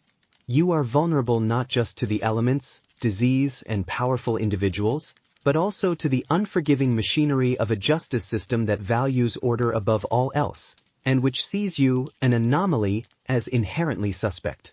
Any goodwill you've managed to build could evaporate in an instant if you find yourself on the wrong side of a samurai official's judgment. The glint of a sword isn't just a threat on the battlefield. It's a symbol of the absolute and often brutal power that dictates who lives and who dies, who walks free and who suffers an agonizing public end. You've learned to navigate the physical dangers, the spiritual minefields, and the terrifying edge of samurai authority. You're working, eating barely, and sleeping fitfully. But what about human connection? What about friendship, companionship, or even just a casual chat? In your modern life, social interaction is often a given, a comfort, a way to de-stress. Here, in feudal Japan, your social life, if you can even call it that, will be incredibly limited, tightly controlled by your non-existent status, and governed by a labyrinth of unspoken rules and strict etiquette. Your primary social circle, at least initially, would likely be minuscule. Perhaps the old woman who took a sliver of pity on you, and maybe a few other individuals at the very bottom of the village hierarchy who are forced to interact with you due to proximity or shared menial tasks. Don't expect warm welcomes or easy friendships. You are an outsider, a gaijin, though that specific term became more common later, and suspicion will linger for a long, long time. You don't share their history, their language, their intricate web of familial and community ties. You are In essence, a social enigma. Class dictates everything, including who you can comfortably associate with. As someone presumed to be of the lowest standing, perhaps even an outcast, attempting to fraternize with someone of a higher class, a farmer, an artisan, let alone a samurai, would be unthinkable and potentially dangerous. It would be seen as presumptuous, an affront to the natural order. Even among commoners, there were subtle gradations of status based on occupation, wealth, however meager, and family lineage within the village. You are at the bottom of this local pecking order. Communication is, of course, your biggest barrier. You might be picking up a few essential words: yes, hi, no, ai, thank you, arigato, water, mizu, food, tabamono, but nuanced conversation is impossible. You can't share your thoughts, your fears, your bewilderment. You can't ask questions about why things are the way they are. You are effectively mute, reduced to communicating through gestures and basic pointing. This isolates you profoundly. Imagine the frustration of not being able to express a simple need or understand a vital instruction. Even if you could speak the language fluently, social interactions are governed by incredibly complex rules of etiquette, particularly regarding politeness levels, kigo.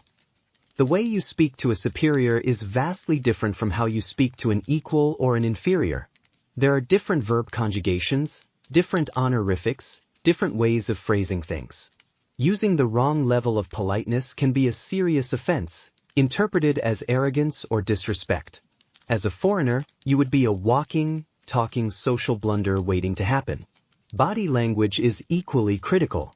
We've talked about bowing, but there's also how you sit, how you hand things to people, with one hand or two, palm up or down, can all have meaning, how you make eye contact, or, more often, avoid it with superiors. Personal space is different. Gestures you think are innocuous could be offensive. Even smiling at the wrong time might be misinterpreted. Remember that friendly grin you wanted to use when you first arrived? It could be seen as foolish, insincere, or even challenging, depending on the context and the person you're grinning at.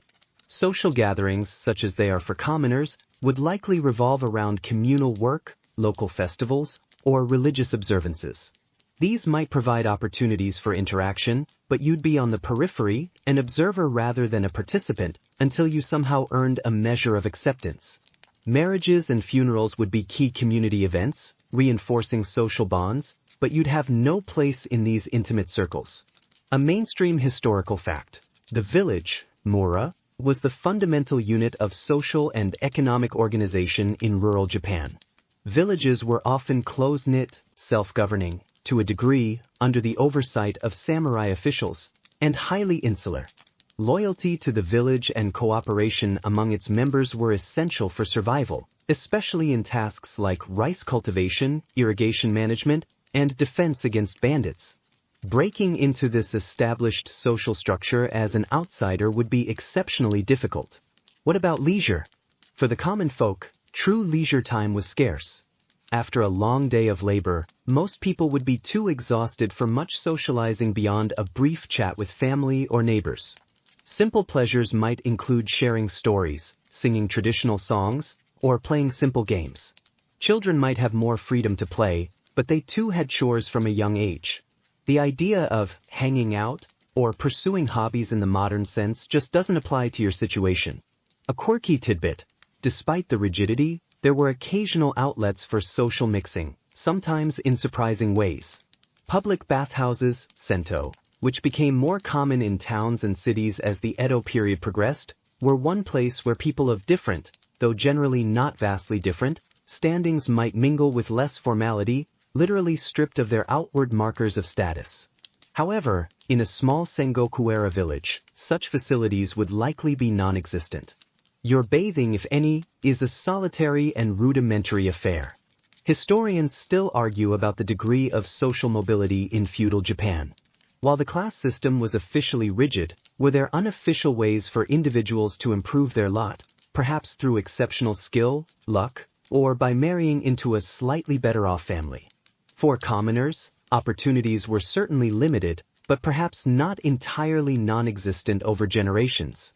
For you, a complete anomaly, the very idea of social mobility is a distant dream.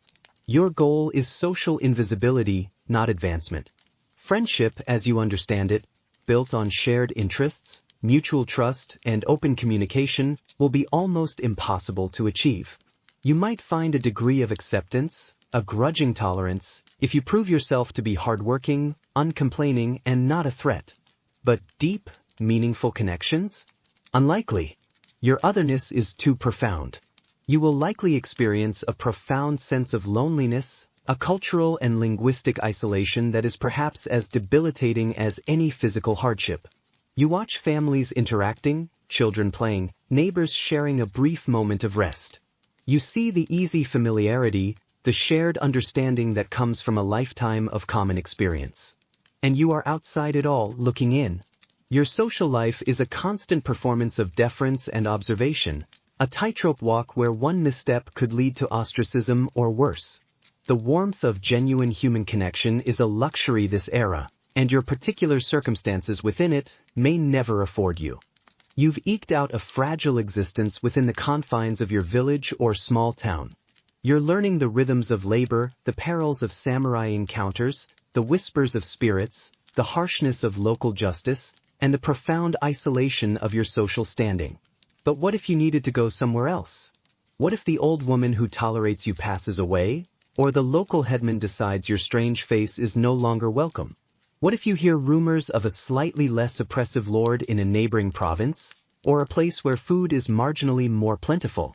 The idea of travel, of moving from one place to another in feudal Japan, is not the simple matter of booking a ticket or hopping in a car that you're used to. It's a restricted, perilous, and often life-threatening undertaking. First, let's talk about freedom of movement, or rather, the lack of it. During much of feudal Japan, and particularly intensifying during the more centralized Edo period that followed the Sengoku Jidai, travel was heavily controlled. The rulers, be they local daimyo or the later shogunate, were keen to prevent unauthorized movement, which could facilitate rebellion, espionage, or peasants absconding from their tax obligations. To travel between provinces, or even sometimes between different domains within a province, you would typically need a travel permit or an internal passport, or raidagata or similar.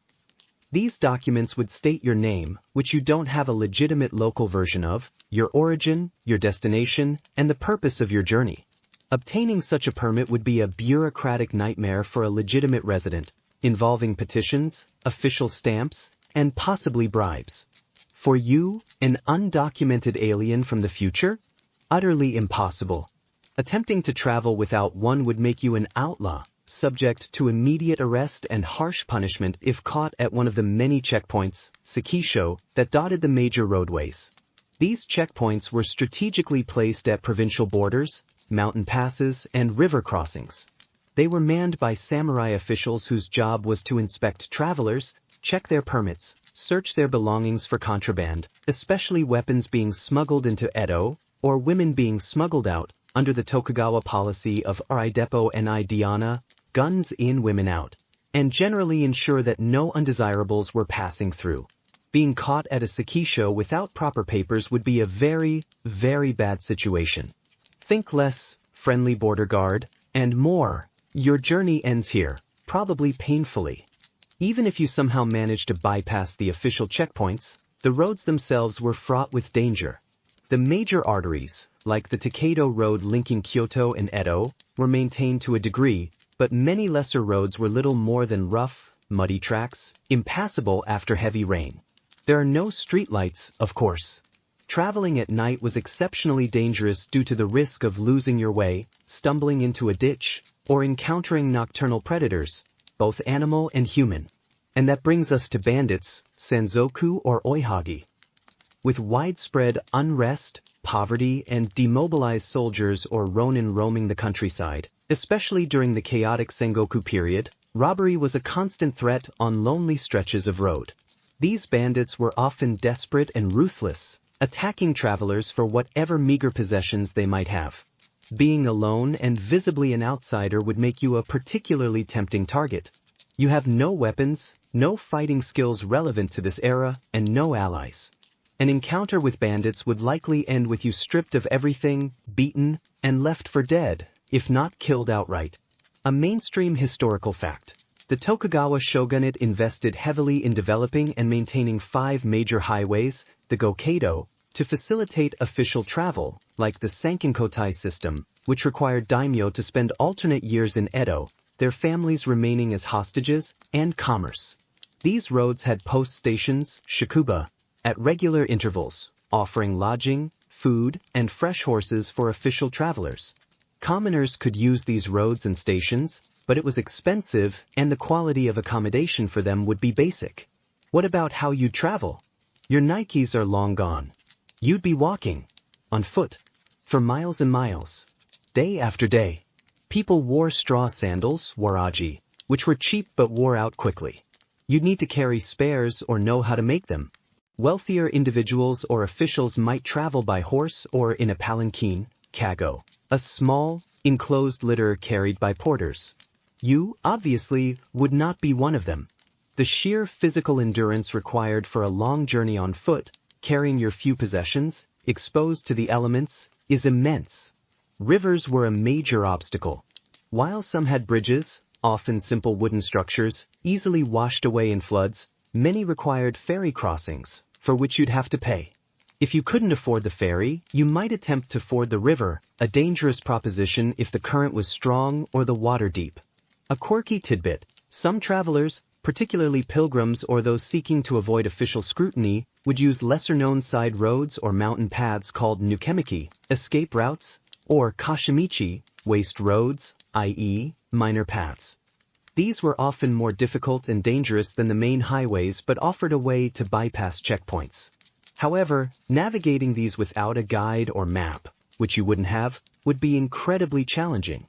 You'd likely just get lost in the wilderness. Historians still argue about the actual permeability of these travel restrictions. While the system was designed to be stringent, was it always effectively enforced, or were there always ways for determined individuals to slip through the cracks, especially in more remote areas or during periods of upheaval? Regardless, for you, the risks associated with any unauthorized travel are astronomical. So, the idea of simply moving on if things get tough where you are is a dangerous illusion. You are, in many ways, trapped. Trapped by your lack of documentation, your ignorance of the geography, the dangers of the roads, and the very real possibility of being caught and punished. Staying put, however unpleasant your current situation, might be the marginally safer option. The world outside your immediate, tiny sphere of existence is vast, unknown, and hostile. The relative freedom of movement you took for granted in your own time is now a distant memory. Every league of road, every mountain pass, every river crossing is a potential barrier, a potential point of failure. Your world has shrunk to the size of your village, and the thought of venturing beyond its familiar, if uncomfortable, confines is a prospect filled with dread. You've observed the men, the toil of the peasant farmer, the focused skill of the artisan, the swaggering authority of the samurai, the hushed reverence of the monk. But what about the other half of the population? As you navigate your precarious existence, you'd inevitably notice the women of feudal Japan. Their lives, like those of the men, were rigidly defined by class and societal expectations, but they also faced a distinct set of constraints and roles that shaped their every experience. Observing their world provides another layer of understanding about this complex society you've been thrust into.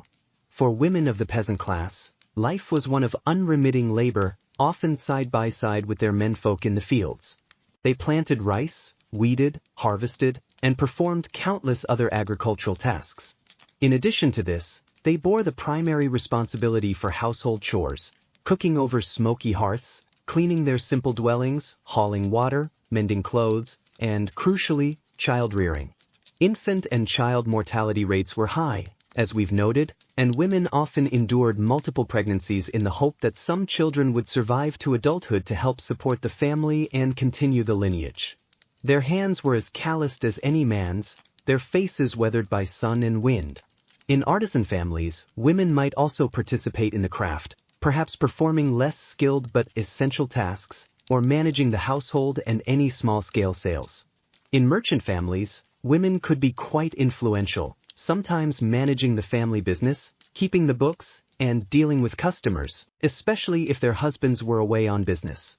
The image of the demure, submissive Japanese woman often portrayed in popular culture doesn't fully capture the resilience, resourcefulness, and economic contribution of women in these lower classes.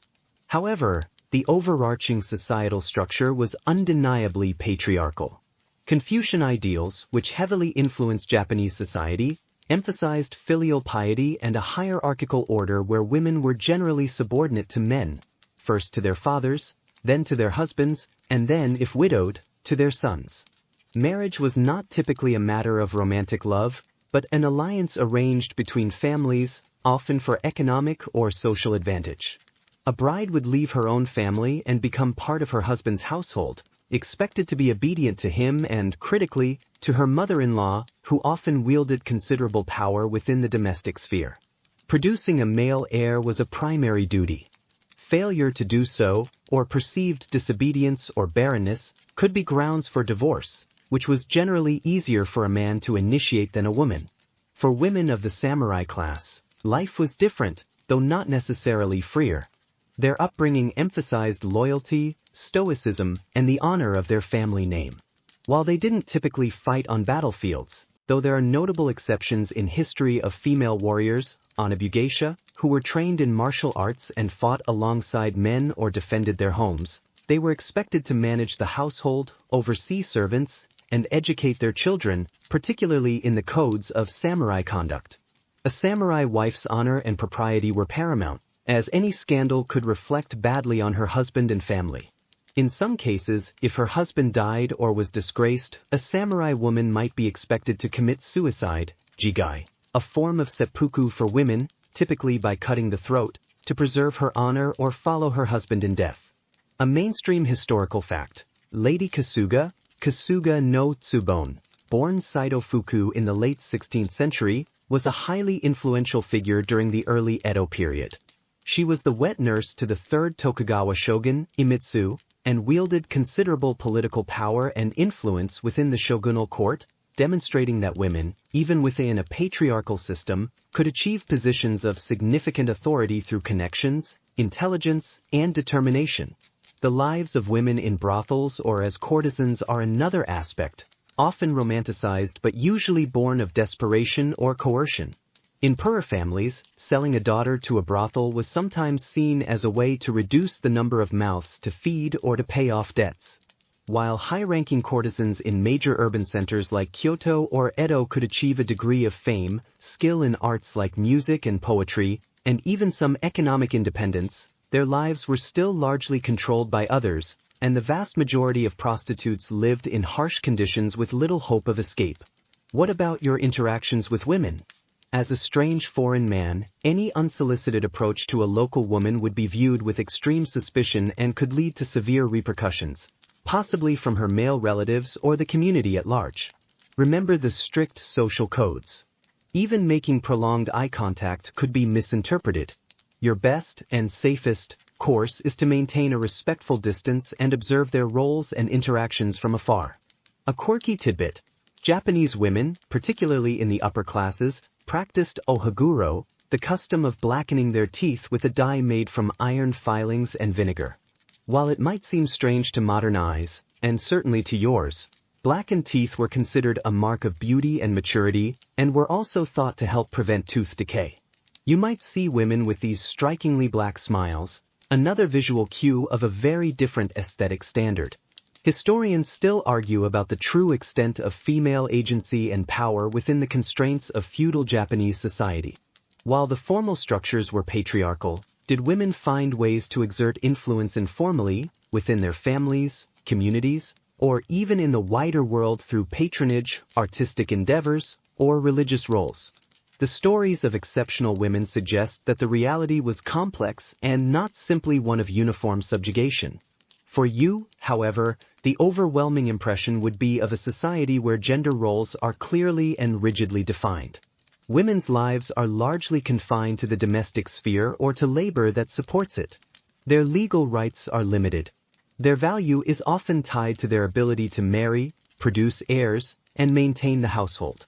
You see the incredible strength and resilience of these women, carrying heavy loads while also carrying babies on their backs, managing households with scarce resources, enduring hardship with a quiet fortitude. Their lives are a constant testament to the human ability to adapt and endure. But you also see the weight of expectation, the limited choices, the societal pressures that shape their existence from birth to death. It's another facet of this feudal world that is both fascinating and profoundly sobering, highlighting a social dynamic that is vastly different from the one you left behind. Life in feudal Japan, as you've thoroughly experienced by now, is a relentless grind. It's about survival against the odds, the backbreaking labor, the constant threat of hunger and disease, the oppressive social hierarchy, the capricious whims of nature, and the ever-present shadow of samurai authority. It would be easy to assume that such an existence would be devoid of any joy, any beauty, any respite. And yet, even in the harshest of circumstances, the human spirit seeks moments of solace and expressions of creativity.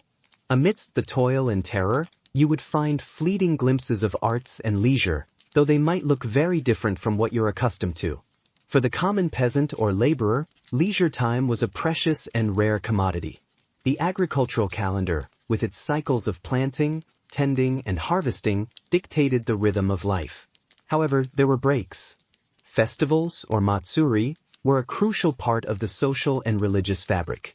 These were often tied to Shinto shrines and agricultural cycles, spring festivals to pray for a good planting season, autumn festivals to give thanks for the harvest. During a matsuri, the entire village might participate. There could be processions with portable shrines, mikashi, music played on flutes, fue, and drums, taiko. Traditional dances like bon-odori, often performed in summer to honor ancestors, and perhaps some special foods or sake if the community could afford it. These were times of communal celebration, a temporary release from the everyday burdens, a chance to reinforce social bonds and reaffirm connection with the local kami. You, as an outsider, might be allowed to observe from the fringes, a splash of color and sound in an otherwise drab existence. Storytelling was another popular form of entertainment. Professional storytellers might travel from village to village, or local elders might recount folk tales, legends of heroes, ghost stories, kaiden, or humorous anecdotes. In a world without television, internet, or widespread literacy for commoners, oral traditions were vital for transmitting culture, history, and entertainment. You might not understand the words, but the cadence of the storyteller's voice, the reactions of the audience, laughter, gasps of fear, thoughtful silence, would still convey a sense of the narrative. Simple games would be played, especially by children, but also by adults during moments of rest. Perhaps games involving dice, though gambling was often frowned upon by authorities, or traditional board games like Go or Shogi, Japanese chess, though these might be more common among those with more leisure time, like merchants or lower-ranking samurai. Children would play with simple toys, spinning tops, koma, dolls made of wood or cloth, or games of tag and make-believe. Music and dance weren't just for festivals. Work songs, minyo, often accompanied repetitive tasks like rice planting or sake brewing, their rhythms helping to coordinate effort and lighten the labor. Someone might play a simple bamboo flute in the evening, the melancholic notes drifting through the village. For the wealthier classes, of course, the opportunities for appreciating and participating in the arts were far greater. Samurai cultivated arts like calligraphy, shodo, poetry, particularly haikai no renga, which evolved into haiku, the tea ceremony, shinoyu, and flower arranging, ikebana. These pursuits were not mere hobbies. They were considered integral to a warrior's refinement, a way to cultivate discipline, mindfulness, and an appreciation for beauty.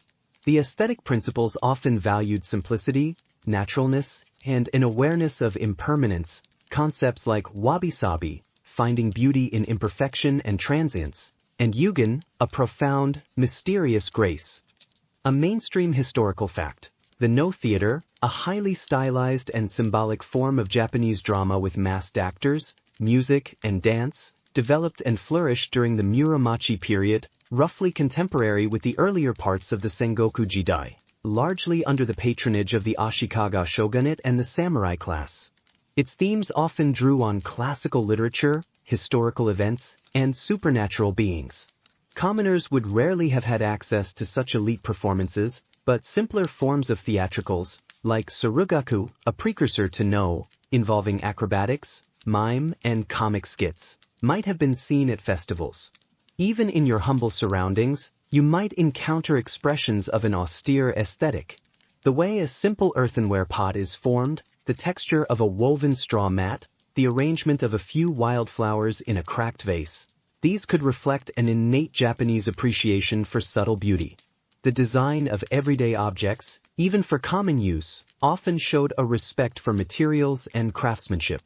A quirky tidbit, one form of leisure, or perhaps stress relief for some, particularly in more urban settings or among travelers, was sumie, ink wash painting, or even just doodling. With a simple brush, ink stick, and grinding stone, even those with limited resources could practice calligraphy or create quick sketches. Sometimes, itinerant monk artists would trade paintings for food or lodging. You might see a surprisingly skillful drawing on a piece of scrap paper or a temple wall. Historians still argue about the extent to which the high arts, patronized by the elite, like No theater or the tea ceremony, influenced or reflected the broader popular culture, and vice versa. Were these distinct cultural streams, or was there more interplay and mutual influence than is often assumed? For you, these moments of art or leisure would be like finding a rare flower growing in a barren field. They wouldn't erase the hardship or the danger, but they might offer a brief reminder that there is more to life than just survival. Watching children laugh as they chase a dragonfly, hearing the distant sound of a festival drum, or even just noticing the way moonlight falls on a weathered wooden beam, these could be small anchors of sanity in a bewildering world. The refined, serene beauty often associated with Japan, the Zen gardens, the exquisite kimonos, the delicate pottery, did exist, but it was largely the domain of those with the wealth and leisure to cultivate it. Your exposure would more likely be to the raw, unvarnished folk arts, the simple songs and stories, the communal celebrations that provided a brief, vital spark of joy and connection in lives that were otherwise dominated by struggle. These fleeting moments of beauty and shared experience would be all the more precious for their rarity. Days bleed into weeks, perhaps even months. The initial shock has worn off, replaced by a weary acclimatization. You've learned to read the subtle cues of this feudal Japanese world, the shift in the wind that might signal rain, the change in a samurai's posture that signals danger, the unspoken language of the villagers. You are no longer entirely an anomaly. You are, perhaps, a reluctantly accepted fixture, like a strange rock that has always been at the edge of the field. Your survival has been a testament to a primal adaptability you never knew you possessed. And yet, even as you become more attuned to the rhythms of this specific time and place, you might begin to sense something larger stirring, a subtle shift in the currents of power, whispers of change on the wind. The Sengoku Jidai, the Warring States period you've been unceremoniously dropped into, was, by its very definition, a time of immense flux and instability. For over a century, powerful regional warlords, the daimyo, had been vying for supremacy, their domains constantly expanding and contracting like living things. Alliances were made and broken, epic battles were fought, and castles rose and fell. This relentless conflict created a backdrop of chaos and uncertainty for everyone, from the highest samurai to the lowliest peasant. But even amidst this turmoil, a larger pattern was beginning to emerge. Three particularly powerful figures, often referred to as the three great unifiers of Japan, rose to prominence during the latter half of the 16th century and the early 17th century: Oda Nobunaga, Toyotomi Hideyoshi, and Tokugawa Ieyasu. Their ambitions, strategies, and military campaigns would ultimately bring an end to the Sengoku chaos and usher in a long period of peace and centralized rule under the Tokugawa shogunate. You wouldn't be privy to the high-level political maneuvering or the grand strategies being devised in distant castles. Your perspective is from the ground, from the mud and toil of everyday life. But even here, you might notice the subtle signs. Perhaps the local samurai seem more on edge, or there are more of them passing through, their armor glinting, their banners displaying unfamiliar crests, mon. You might hear snippets of anxious conversation among the villagers, rumors of a powerful lord to the east who is conquering province after province, or a decisive battle that has shifted the balance of power.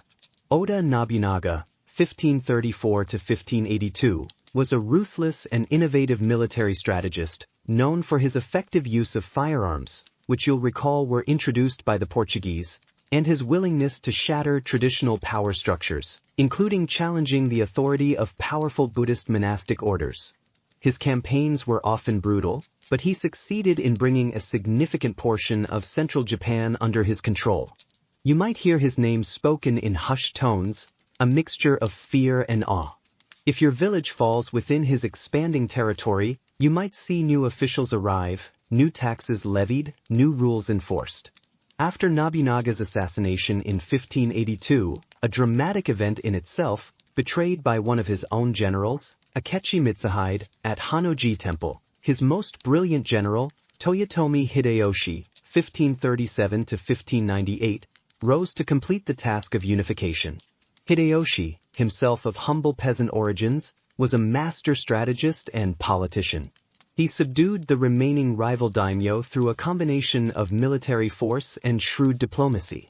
He implemented significant policies, such as a nationwide land survey, kenchi, to standardize taxation and the infamous sword hunt, katanagari, which disarmed the peasantry to prevent uprisings and further solidify the samurai as the sole warrior class. This sword hunt is a mainstream historical fact that dramatically reshaped Japanese society, creating a much clearer demarcation between the samurai and commoners. If you happen to have scrounged an old, rusty blade for protection, you'd be wise to get rid of it quickly. You might witness the effects of the sword hunt firsthand. Samurai officials could come through your village, systematically confiscating any weapons found in peasant households, swords, spears, firearms, even agricultural tools that could be easily weaponized. The message would be clear: only samurai are permitted to bear arms. Resistance would be futile and brutally suppressed. Finally, after Hideyoshi's death, power eventually consolidated under Tokugawa Ieyasu, 1543 to 1616, another brilliant general and contemporary of Nobunaga and Hideyoshi. His decisive victory at the Battle of Sekigahara in 1600, which we mentioned earlier, effectively ended the major conflicts of the Sengoku period.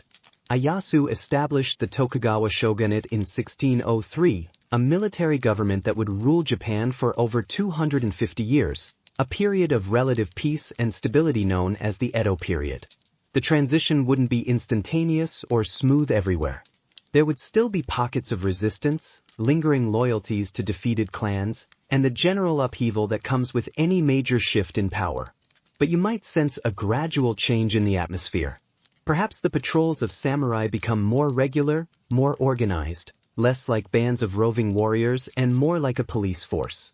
Perhaps the local lord, now firmly under the authority of a more distant, powerful shogun, imposes stricter order. A quirky tidbit: during these periods of shifting power and unification, information control was vital. Messengers on foot or horseback crisscrossed the country, carrying vital dispatches. Sometimes, secret messages were hidden in ingenious ways, like being written in rice water, invisible until heated, or concealed within everyday objects. The speed and reliability of communication could mean the difference between victory and defeat, or life and death for a political faction. You might see these express messengers, dusty and exhausted, galloping through your village, oblivious to your existence but carrying news that will shape your future. Historians still argue about the true motivations of the unifiers. Were they driven by personal ambition, a genuine desire to bring peace to a war-torn land, or a complex mix of both? And what was the ultimate cost of this unification in terms of individual freedoms and social rigidity? The Edo period, while peaceful, was also highly regulated and insular. For you, these grand historical movements are like distant thunder. You feel the tremors, see the lightning flashes on the horizon, but you are not a player in this epic drama. You are a speck, a survivor. Yet, these changes matter. The end of constant warfare might mean a slightly more stable food supply, fewer marauding soldiers, and a more predictable, if still harsh, system of governance. It might mean that the children you see growing up in the village have a slightly better chance of reaching adulthood than those born a generation earlier. The whispers of unification are whispers of a new order, a different kind of Japan emerging from the crucible of the Sengoku Jidai. Your personal struggle for survival continues, day by day, but the world around you is slowly, inexorably being reshaped. You may not live to see the full flowering of the Edo period, but you are witnessing its painful, tumultuous birth. The ground beneath your feet, which has so often felt like it might swallow you whole, is settling, solidifying into the foundations of a new era. And as you drift off to sleep on your rough straw mat, the sounds of the village quieting around you, the distant stars a cold comfort in the vast Japanese night, you are just one tiny, insignificant life caught in the inexorable sweep of history. The world turns, empires rise and fall, and you, against all odds, are still here, breathing the smoky air of a bygone age. The world around you, once a maelstrom of terrifying newness, has settled into a kind of harsh, predictable rhythm. The sharp edges of constant fear have perhaps dulled, not into comfort, but into a weary vigilance. You've seen so much, endured so much. The initial, overwhelming sensory assault has given way to a reluctant familiarity with the smells of wood smoke and damp earth, the taste of millet and pickled radish, the sight of bowed heads and the glint of distant swords. You've learned the silent language of survival in a world that was never meant for you, a world that has tested you to your very core and found, perhaps to your own surprise, a flicker of resilience you didn't know you possessed. The grand tapestry of feudal Japan, with its unifiers and great battles, its codes of honor and its deep-rooted spiritual beliefs, has played out around your small, almost invisible existence. You were never a hero in this story, never a warrior or a princess or a sage. You were simply a witness, an anomaly, a tiny speck of dust blown in from an unimaginable future, somehow clinging to life amidst the vast, indifferent machinery of the past. The great historical forces have washed over you, and you, through some combination of luck and a newfound, desperate cunning, have managed not to be entirely swept away. As the days grow shorter, or perhaps longer, it's hard to keep track without your familiar calendars and clocks. You find yourself less focused on the immediate,